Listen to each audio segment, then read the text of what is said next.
This is Pete Feenstra for GetReadyToRock.com, talking to the guitar legend that is, the songwriter that is, and recording artist with, there's the album, a brand new album called Shine on Provogue Records, the legendary Mr. Bernie Marsden. It's great to have you here, Bernie. Nice to be here with you. And would you say after recording something like 100 albums in your career that this is the definitive one? The one that, you know, that everybody's been waiting for? Well, I've been waiting for this album. I think it's great. I think it is, certainly is, it sums up pretty much how I've been feeling over the last 15, 20 years. I've been not so much compiling songs, but I've been keeping stuff for no apparent reason other to myself. I thought I won't record that one, I'll keep that one for some time, and they've all more or less come out on this record. That's what songwriters do. Yeah, I guess they do. Sometimes you keep a line, I guess, or a lick. Yeah.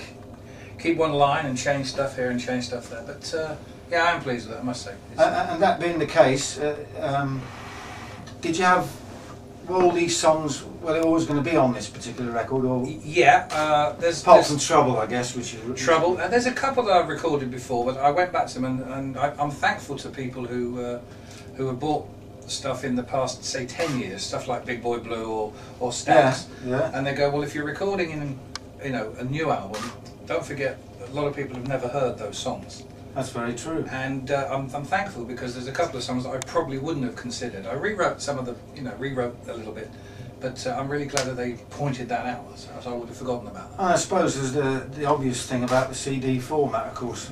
It gives you an extra 10-15 minutes in the whole day. It does help. It does help. Yeah. Interesting thing about this, of course, is it's the album's produced by your former band member Rob Cash, who's in Alaska. Yeah. That must have been kind of interesting to meet him in a different context like that. Rob called 2 Christmases ago. Rob just out of the blue contacted me to say, basically he wanted to have a sort of a get together to say thank you for bringing me over from Ireland in the 80s. Which you did. Yeah. So it's either he thanks me or it's my fault. Whichever. Yeah. But he's cut himself a nice little career, and then I said, well, what are you doing at the moment? He said, well, I'm working out of Abbey Road. I said, oh great, so why don't you come up for a lunch? And it was just after I'd spoken to Mascot. Yeah. And I said, well, I've got to Provogue Mascot, and I said, I've got to, I'm going to make a record. And he said, well, where are you going to do it? And I said, I don't know. And he said, why don't you do it here? And that's how that came about? So that was the end of that conversation, yeah. Okay, so that's how, but Rob's, he's very, very good, and it was nice to have a producer. You know, I've been, instead of being head cook and bottle washer for everything, even down to booking airline tickets. You know, it's nice to be able to go in and play the guitar and sing the songs. It was good. And what did he bring to the arrangements and things like that? A lot of stuff that, like you say, the production's really good, and thank you for that. Big sound, big drum sound. Yeah. Big studio sound. Yeah. I think I said on a promo film somewhere, the record sounds expensive because it was expensive, but that's kind of a little flip. But he did a lot of stuff that he wanted to do that I might have said, oh, I don't know, me being in the old days. Whereas he lives in the modern world with the technology, and I'm really glad I let him more or less. So you had to let go a little bit. I let a lot. I just said, here's a bunch of songs, you pick out the songs. And we did more or less that together. He said, no, I want you to be happy with what you want to record and sing. But once we got the musicians involved, and a lot of the stuff that you hear was done after I'd done my stuff. I mean, he involved me in it, but... Does that include the running order? I think we did the running order between us. Yeah. It's almost as it happened, I think, the running order. Right. Almost. It's got that flow to it. Well, that's why we always look for line track with with me shouting out the changes and stuff. Whether you want, that was never, as far as I was concerned, that was never meant to happen. I thought that would come out, and he was more or less insistent. He said this sums up the session because that's how the vibe was. Which is true. And I like it. And I was going to come to this later, but it's relevant to what you're saying now. The guests on the album, which include the great Joe Bonamassa, of course, David Coverdale, Ian Pace. Well, you tell me. There's loads of them. Jimmy Copley. Yeah, Jimmy Copley. Don Airy. Mark Felton. Well, Mark is a very good point at which to start. Were those sort of people? Did you see them as being useful, if that's the right word, for particular tracks, or did you just think they were there and we're just going to go for it? I'm lucky. I'm lucky, aren't I? You know, I get a track and I think, wouldn't it be great to have harmonica on this? And I just happen to have the best harmonica player in the country in my phone, and he's a mate. Yeah. But there's quite a few mates like that, you know. And Mark came down and played, man. It was just, well, on Lady Friend. Yeah. That really long intro and the really long outro. Well, it blows harp over the top of that wasn't meant to stay. I just loved it. Right. So Rob said, "How are we going to edit this?" I said, "We're not." And he said, "God, thank God you said that." He said, "I didn't want to do it." Was the basic track already done for that? And The then basic track, play over the yeah, top of it? and we thought it would be. I thought I would edit it down to to a certain amount of time. But Mark played so great over the intro. I mean, there's a whole synchronization for some movie on the intro. Yeah, there's a lovely vibe on there. Yeah. Just momentarily going back to all your career, all the bands you played with, UFO, Wild Turkey, Babe Ruth. I'm reading these, I can't remember them all. Cozy Powers, Hammer, Alaska, M3, whatever, Pace Ashton and Lord, the great John Lord. Forget the great John Lord. At what point did you think that you found your own songwriting voice? Because songwriting's become a big part of what Bernie Marsden is. Yeah, I guess the second Babe Ruth album. As early as that? Was probably when I found that I was kind of, people were expecting me to write. Yeah. As quality, I think David Coverdale and myself working together, that's when I'm glad though that I had the experience of doing the writing with Babe Ruth and with Cozy Powell as well. I wrote a lot of stuff with him. Yeah. And I think if I hadn't had that kind of previous, the Whitesnake stuff, from my point of view, wouldn't have been as good. So I've always been conscious of songwriting though. I always thought, without songs, you're nowhere. And it's a self-confidence thing as well, of course. I mean, I always see people around, people say, oh, you played, say, oh, he's a great guitar player, he does this. And I'd see guys opening up for when I was in UFO or whatever, and Wild Turkey or whatever, and I'd see these great guitar players thinking, well, he's much better than me. He might not have been, but that was my take on it. Perception at the time. And I said, but I think I can write pretty good songs, and I always thought, Mick Ralphs was a big influence on me because we lived in the same apartment at one point. And Mick was never interested in being a guitar hero, and he's a great guitar player. But man, what a songwriter, And I realised then that the power of it. Of course, then the financial element came in. They said, well, if you write the songs, you make more money. So that was always an incentive. And in your case, some of your songs have been gloriously recycled by the same band you were once in. Gloriously, that's right, yeah. Which helps. To this day, this week I've signed off to synchronization rights. Wow. One yesterday and one today. So it just goes on. And some of those songs pop up on movies, and then Here I Go Again's in probably one new movie a month. Yeah. Let's get back to the album called Shine, and one of the most outstanding features of the record, I think, actually, is the vocals. Not just the lead vocals, but the harmony vocals on there. Was there a feeling that you're in Abbey Road and you're a Beatles fan, self-confessed Beatles fan, that you throw in a few harmonies in there into the songs? Or? I think certainly I could say no, but I'd be lying, wouldn't I? I mean, we're working mainly in Studio 3, where my favourite album of all time was made, was Revolver. Dark Side of the Moon was done in there from 1 to the end. And I think vocally, Rob Cass is doing a lot of the BVs. Him and I do quite a bit together. But again, because I had other people involved, in the past I'd always did the harmonies myself. You did? But I thought, but hang on now, I don't need to. There's other people around, different type of voice, different feel. But Whitesnake used to have 3-part harmonies, didn't they? Yeah, that was a key part of Whitesnake. That people often overlook. Yes, you're right. Yes, that's good that you noticed that. Not many people have over the years. Well, I probably noticed it because this album is full of those little things. It has. There's a few details. Right. Lovely. Okay, the title track, I guess, is the closest track on the whole album that you get to Whitesnake and Purple. I think that's fair to say. Yeah. Is that why it's the title track, or was it the first one that you wrote? It was a song that I'd had knocking around for a while. The idea of it, and that whole thing was almost a bit of a cream vocal kind of thing. Yeah. But the power that I could imagine Deep Purple playing that song with John and the riff in it, very strong riff. And I think maybe that's what I wanted to get, maybe that track in there, and it just turned out that Shine, and I thought make a decent title for the album and stuff. And both Don Airey and Joe Bonamassa played brilliant solos on that. Brilliant. I mean, Joe was fantastic. Joe came down. He came down on his 1 day off in a 10-day tour over here last year, and he came and played my guitar on my track, and it's probably the Beast. He played it on the Beast. We'll talk about that in a minute. And He came in, and that's the kind of guy Joe is, isn't he? You know, Oh yeah. You met him, you know, he came in on a day off, and I thank him from the bottom of my heart. And it's a worthy title track. Yeah, and he plays great. But there's all by the time the album comes out, there will be a bonus track, Right. where he plays instrumental Oh, really? over the whole thing. So where there's a Hammond solo with Don on the album, Right. download he plays it's very, very good. Oh, that's interesting. Yeah, it's just a different take. Well, given the fact that you're almost at your peak, there's more to come hopefully, Bernie, but almost at your peak in terms of songwriting and in terms of where you're going musically, direction-wise. Why did you kick off with Lightning Track, a cover, blues cover, in fact? Yeah. In fact, the first two tracks are actually blues tracks. Interestingly enough, that's a separate question. Well, I think Lightning Track has always been a piece of work that it's always been in my head. Right. And I discovered Lead Belly when I was pretty young.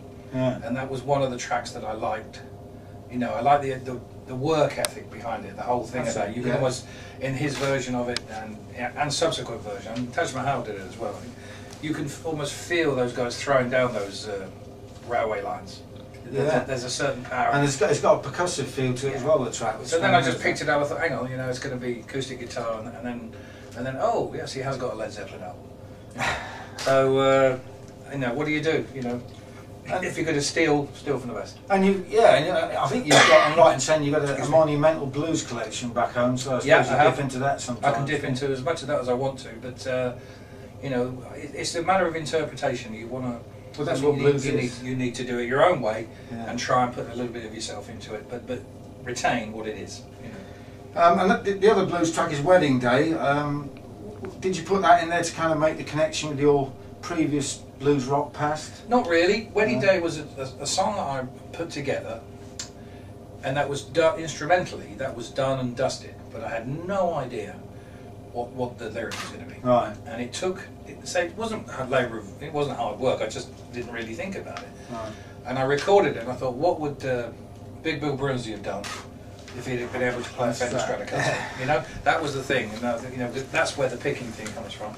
And there's some really decent guitar sounds on it. There's some lovely tones on the album as a whole. Yeah, it's a can't guitar police joy. There's guitar police joy. People will come back and say to me, what settings did you use? And I dread that because people say, what effects do you use? And I say, well, I use a guitar and amplifier. It's kind of rest in your fingers. It's quite simple to say that. These days it's a bit different. But Wedding Day came, then I thought, hang on, what about everybody? A girl who could get away. If you're not careful, she might get away. Yeah. And we've all had one of those, I think, over the years, and vice versa. So that was what it came out, and that just came to me while I was driving backwards and forwards between the studio. Yeah. So. And having started off in a kind of bluesy vein, in a very interesting bluesy vein, I have to say, you then moved to kind of AOR, which is a kind of a big departure on a track called Walk Away. Now, you've said in the past that you've been into bands like Journey and Aerosmith. Was that what you had in mind when you recorded that? I think so. that? I think maybe, I've always been a great lover of melodic rock. I like great singers. Which is, it's always hard to find a really, really great singer. Yeah. And once you work with people like David Coverdale to sing your songs, what do you do? And if you look through the rest of Rob Caspian, one of them, and other people. I've put together some decent bands since Whitesnay, but singers have always been a problem, always. Right. So I end up singing myself, and I'm a singer who can.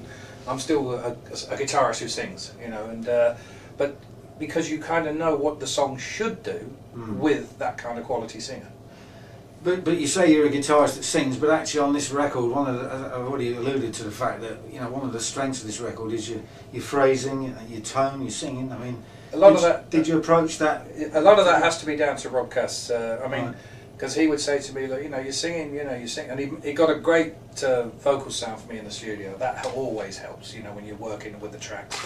And then he said, he said to me like within, a few days of starting vocal stuff, he said, you're singing better than you've ever sung.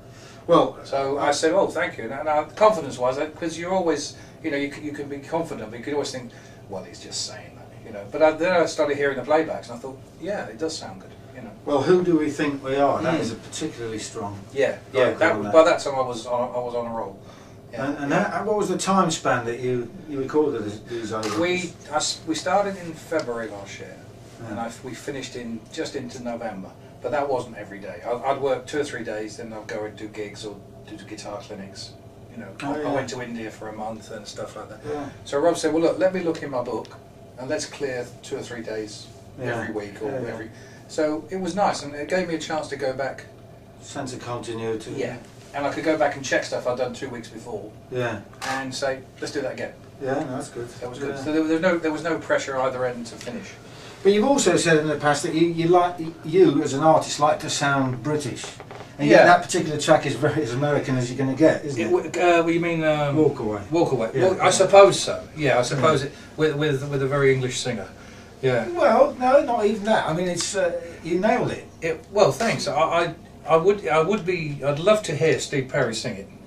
You know what I mean? Yeah. It's like what I always say would be a real singer. You know, what would they do with it? Well, you might end up getting it because a lot of your songs end up with. Yeah, they do end up with some of the American great people. people. Yeah. And kind of wish you would. That's a good example of how you bring different influences into. Yeah. And interpret and bring them to your own style. Bit of ZZ Top in there, but that pretty much came from Rob Cass. Did it really? I did the track, did the singing. A bit of ZZ Top. Bit of, yeah. And he put that kind of sound. He put a little bit of distortion on the voice, and But I hear as much. I tell you what I hear in that. And this might throw you a bit. I hear a bit of Mott the Hoople in that. Yeah, well, a band people often forget. Of course. Yeah. I loved it. I loved it. You know, and Nick Ralphs you mentioned. Yeah, and there's some great sort of Leon Russell type piano on there. It's a little bit of a mishmash, really. It isn't quite. I think when you first hear it, you go, "Oh, it's one dimensional." No. Yeah. And I've been hanging out with Billy Gibbons, you see, in Switzerland, so. That's my excuse. No, it's a great track, and it lifts the album up as well. It does, yeah. It's got that dynamic. Well, did you ever think about re-recording Trouble before you reconnected with David Coverdale? It was recorded before. I did record not like this. But not like this. Yeah. I'd gone back with a completely different. I'd gone back to I went into a studio near where I live probably 3 years ago, and recorded 2 or 3, maybe 3 or 4 Whitesnake songs with basically acoustic instruments, just to see how they would. Sound, and I was really pleased with them. So we did Trouble, and then when all this came together, I thought, well, I'll ask David. He said, "Yeah, let's do it." I said, but we'll do it kind of different. So I said, all right. So that's how it's turned out, and he's singing great on it. It must have been great that you got on again after all those years. And yeah, I mean, we'd reconnected. With a long time before we did this, we reconnected, and we were on really good terms again. And you know, as people of our age and whatever, we should be. You know, that's how things should be. And you know, I didn't have to call his managers or lawyers or anything. I just said, "Would you sing on my album?" He said, "Of course." He said, "Of course." He said, "What can I say?" It's one of his better performances of late as well. I think he's singing fantastic. It's in the same key as 1978. So all that thing, oh, can he sing anymore? You know, is kind of thrown a bit into touch. Yeah, quite so. And he performs really well on it and done a great job. I'm very, very happy with it. Just thinking about the album as a whole, did you have a kind of vision of what it was going to be before you set out recording? Not really, no. I just wanted to record, you know, 10, 15 songs and get the right players on them and get the right feel, and then see how it started to shape up. There's stuff that I didn't put on the album that is would fit perfectly, but just that you get to a point where you've got to stop. Yeah. And so there are other songs around, and then there's some songs I brought in that I didn't expect to bring in, one of which you just got I'm going to go to that in a minute. Yeah. Bad Blood features Cherry Lee Lewis, I know quite well. She's very strange. She's an Americana kind of singer, but she's had a very high profile lately with Del Bromham and guesting with Walter Trout and these people in a blues rock format. And that is very much a blues rock song, isn't it? It's a song that I wrote a while back. I recorded it in session for the BBC at one point, and then when we came in to do this, I played it to Rob, and he said, "Well, why don't we do it like this? Let's slow it down." So I went back into the studio, and then while I was doing that, I thought, "Hang on, I'll put Cherry on this." Yeah. And it's worked really well. She's really good, man. She's you know, she has a good understanding, and it's her first time I think she's recorded with what you would call a full rock band. Yeah. She's been gigging like that a little bit lately, but it fits well. And again, we're going back to the vocals and the phrasing. Dragonfly, Danny Kerwin song, funnily enough, because it's an ode to Peter Green, a homage to Peter Green, but it's a Danny Kerwin song. Well, the reason for that is it light enough in there for you? It's cool. Oh, okay, sorry. 3, 2, 1. The reason for that is 2 years ago, maybe more now, I went to see Peter, who I've been in touch with since he came back. He did an album for him, of course. And did all that. And I've said to him, if I go in the studio and record a Fleetwood Mac song, because you know what he's like, he can be, you know. I said, what would you choose? And I thought it'd take like 15 minutes to come up with an idea, because he thinks, he's a deep thinker. And within 15 seconds he said Dragonfly. And that made me laugh, because it's not... Was that because you were going to do it? No, I think he just... Maybe it was. Maybe I never thought. Maybe that's possible. And I said, would you come and play? And he said, oh, you let me know. But I think he chose Dragonfly purely because it was Danny's song. But I've always loved Dragonfly. And Danny Kerwin is one of the great lost talents, songwriters, you know. Yeah. And I asked them, Peter's people, how do we put it?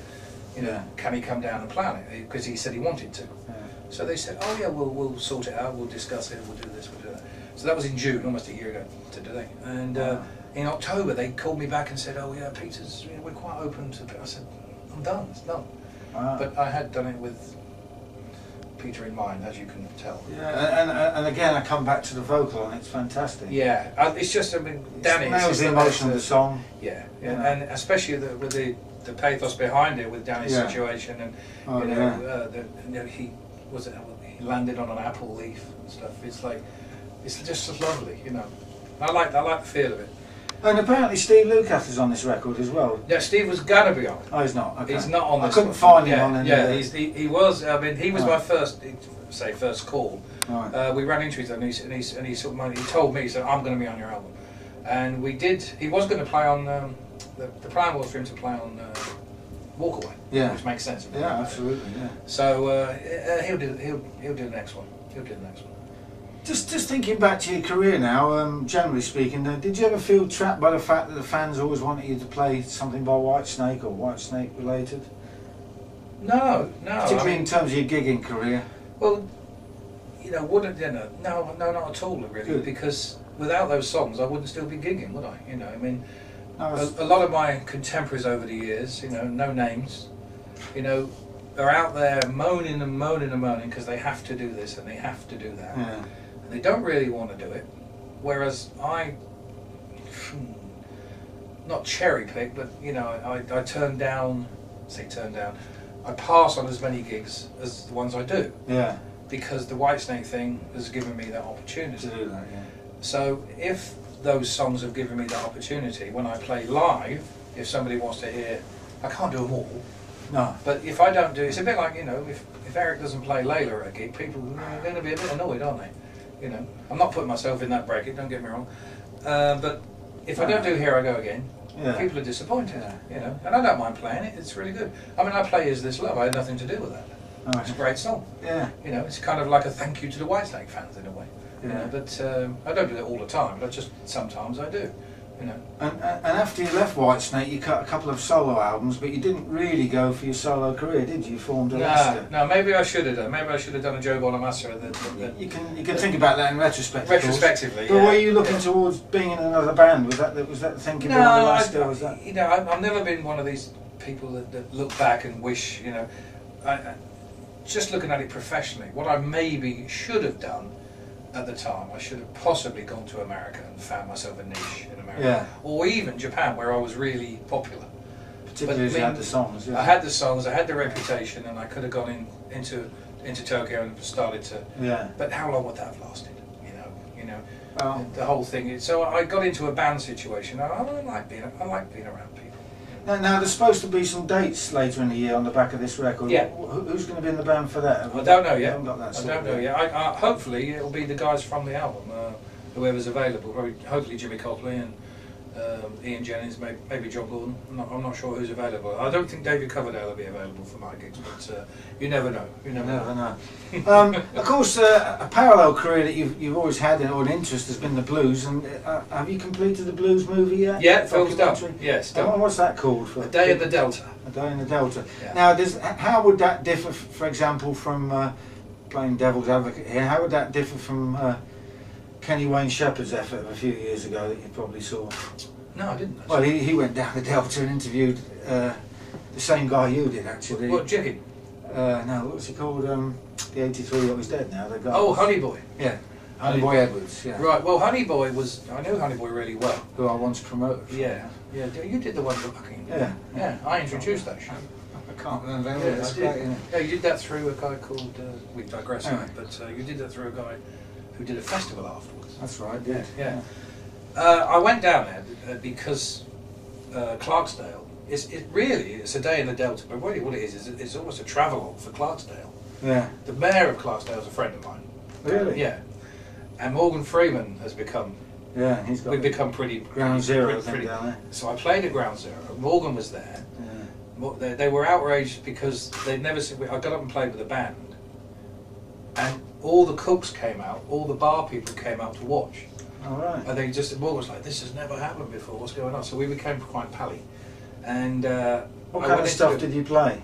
Just American stuff, yeah. You know. I played with a band from Memphis, but they were real good guys, real good band, and we became friends. And then I said, "Well, what are you doing down here?" I said, "I've come down here to make a film." I said, "Make a film? Who for?" I said, "Me." You know. So they kind of found that quirky, you know. Did you script the whole thing? Well, they said when we were doing the shooting, like we're doing now, and they said, "Oh, man, you're really prepared, you know, and everything." Yeah. And I said, "What do you mean?" They said, "Well, you know, well, you got the knowledge, haven't you? I said, "I'm doing it as we do it. It's coming out." Yeah. I said, I know what I'm talking about." Yeah. And I knew more about Clarksdale than the guys who were the crew who were from the area. They didn't know anything about it. That's often the case, though, isn't it? Yeah. People come to London, Americans, and they give you the whole story. But Issaquahna Street, which is what Honey Boy told me all about. He said it's disappearing. You know, it's falling down year by year. Oh, really? So I've now got a visual record of that and stuff. And even between the times I first went there in the 90s and now, it's radically changed. But it still retains that whole Delta feel. Yeah. And to think, you know, that these were the places where Robert Johnson stood, Johnny Shines, Honey Boy. Yeah. Yeah. And she showed me where they stood. Oh. You know. You saw they've got a museum and all that kind of stuff. No, not really. There's a thing. Well, yes, no, that's wrong. There is the Delta Museum, but on Issaquahna, it's just around the back of Ground Zero. Ground Zero is a good gig, and it's also a very good restaurant. You know, so I'm really promoting, you know, Clarksdale. You know, more than you know what a European. When's that coming out? It's in with a distributor at the moment. But we're talking about maybe Sky Arts doing it, so I'm waiting to see if I do a deal. Oh, that would be excellent. Yeah, it'd be good. It's a nice little film. It's one of those things the BBC, if they did it, my daughter works for the BBC, so she said, well, they'll probably say, well, it's a really good demo. Yeah. Now let's go and do it. Yeah. You know, because you know I did like it a treatment, really. Yeah. But it's an interesting thing, and it's a passion for me. You know that. And talking about playing in the States, this year, of course, you play with the Allman Brothers. You can edit that. You can edit that. Yeah.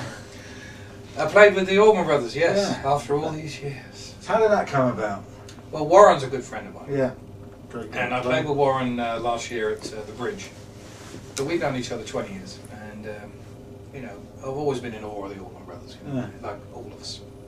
And I must have played One Way Out, you know, 100 times over the years.